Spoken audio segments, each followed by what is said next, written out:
Mga George, i-prank natin sila mga George. Ito kasi yung ano namin mga George, palatandaan pag meron kaming huli na isda.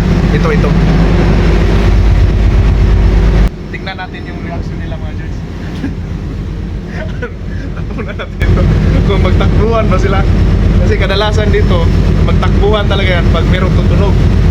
Pag ito, tutunog yan. Ito, magtatama yan doon sa taas. Tutunog yan. Kaya i-prank natin sila kung anong reaction.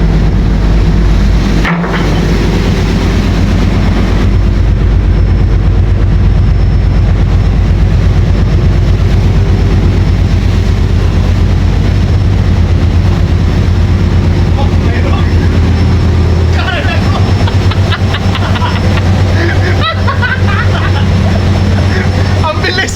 Ang bilis! Ang bilis! Ang bilis!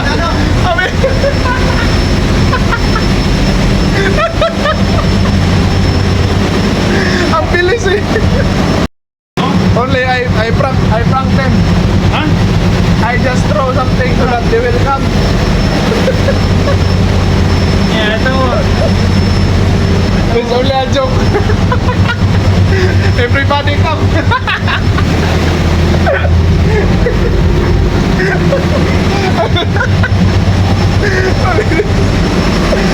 Joke.